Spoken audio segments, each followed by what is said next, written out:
In this year of Jubilee, one of the themes is forgiveness, and I'm here to share with you my story and my forgiveness. So my name is Margaret Mizen. I'm from a charity called the Mizen Foundation. The charity started up after the murder of my lovely son Jimmy, and from there we travel the country sharing Jimmy's stories in schools. When I speak about Jimmy, I always smile because Jimmy brought so much joy. From the moment he was born, he was the most delightful, beautiful young man. As a baby, he was always happy, always smiling. As a toddler, much the same. Everybody seemed to love Jimmy. By the time he went to his primary school, all the teachers used to say to me in the playground, "Mrs. Mizen, I hope we get Jimmy in our class next year." It wasn't because Jimmy was gifted and talented or particularly academic. He wasn't. He was just a really nice boy. And it was much the same when he went to his secondary school. Again, he was really popular. Everybody loved him. The teachers loved him. He had lots of friends.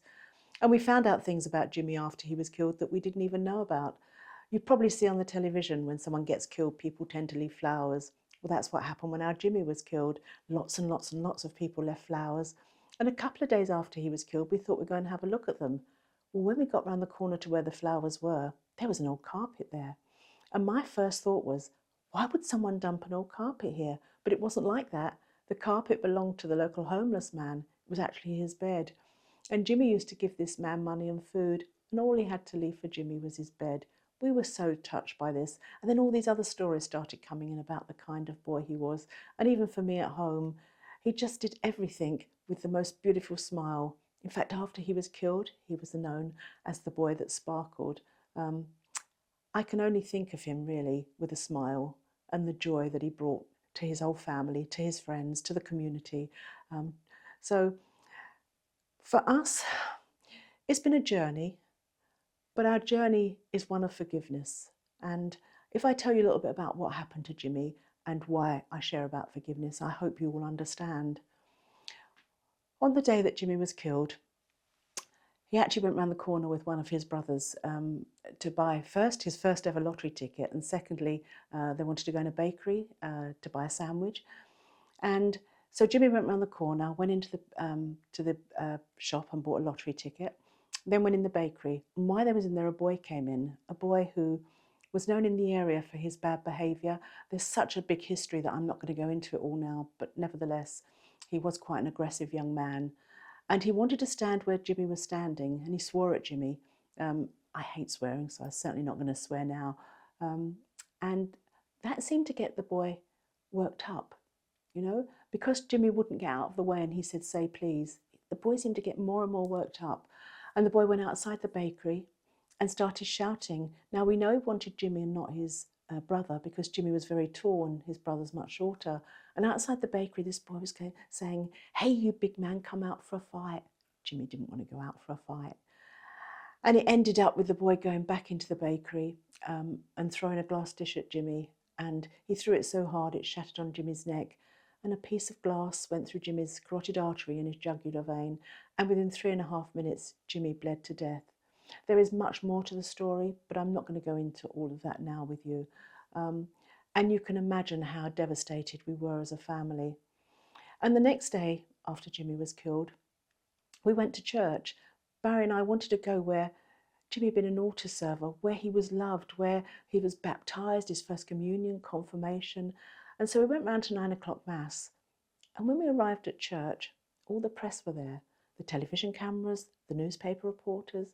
My very first thought was, how do they know we're Catholics, and how did they know we'd be at 9 o'clock Mass? Do you know, I haven't worked that one out to this day. But there they were waiting for us, and we went into Mass. You can imagine how sad the service was. Everyone was crying. The church was full to overflowing. Barry was due to be a Eucharistic minister that day and decided to still be a minister. And, everyone was coming up to me after communion and crying. But it's Barry I remember more than anything. As we got outside the church, I looked at him, and his shirt was wet all down one side where people had been crying on his shoulders. I don't know, I've just never forgotten that. It's really stuck in my mind. But outside the church, the press wanted to speak to us. Now, we were a really ordinary family in southeast London. We'd never been in the press, never been on the television or anything before. But we spoke to the press, but we didn't use the words that we thought we would have said. Because if you'd have said to me the day before, Margaret, what would you do if someone hurt one of your children? I'd have probably said, if they hurt my children, I'll hurt them. But they're not the words I used outside the church. I spoke about anger, how anger breeds anger and bitterness. And I'm not going to go down the road of being angry. It was anger that killed Jimmy. And if I was to get angry, I'd be no better than the person that killed him. I also spoke of the family of the person who killed Jimmy. Now, he hadn't been caught at that point. We did have a rough idea who it was. We said, please leave the family alone, because there's a mum who'd held her baby as I'd held my Jimmy. When Barry and I got home from church, we looked at each other and went, wow, where did those words come from? Because that's not what we would have expected to say. But I'm not going to go down the road of telling you where I think they came from. That's for you to think about yourselves. However, the next day, we were headline news. Barry and Margaret Mizen forgive the boy that killed their son. Well, I have to be honest with you. Forgiveness was the last thing on my mind. I didn't have time to eat, let alone think of forgiveness. But do you know what?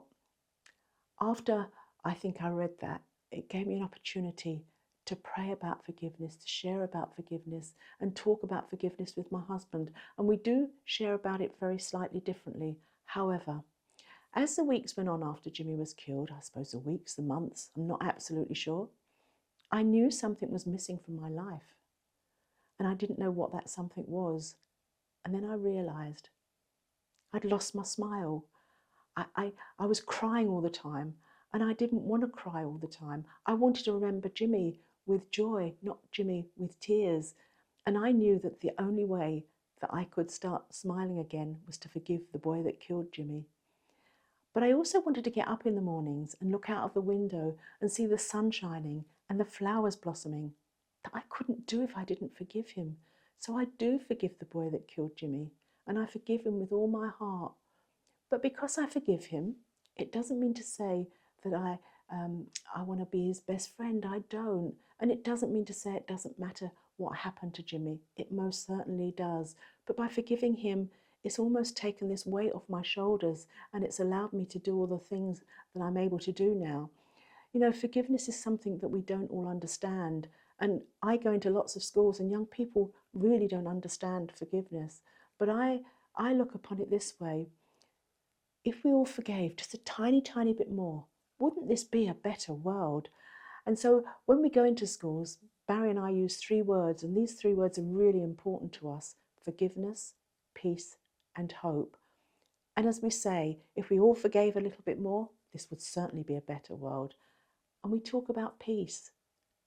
Don't we all want to live in safer, more peaceful communities? I know I do. And hope. And I love the word hope. And in this year of Jubilee, we are all asked to be pilgrims of hope. Well, I have hope in my heart for a better tomorrow for all our young people. So please think about forgiveness. Think about forgiveness in your lives. Is there someone you need to forgive? Is there someone you want forgiveness from? You know, I was in a school last week and we shared Jimmy's story, and we usually talk for about 50 minutes. And after we finished talking, we had a time for questions, and one young girl put her hand up. She was probably about 14. She said, there's been a situation in my family and where I just can't forgive, I just can't forgive. So after we'd finished and she came up to me again, I just put my hands on her shoulders and just pressed down very gently. And then I took my hands away. And as I took my hands away, I said, does that feel easier? And she said, yes. I said, in a way, that's what forgiveness is like. It just, by forgiving, it just takes that weight away from you and allows you to do all the things you need to do. And I have so many things I want to do. You know, we're privileged to speak to many children. I'd like to speak to many more. You know, I'd like to speak to every child in this country and just share Jimmy's legacy with them of forgiveness, peace and hope. So my dear people, please think about forgiveness in your lives. Think about this world. What can we do to make it better? And I think we can all be a little bit more forgiving. Thank you so much.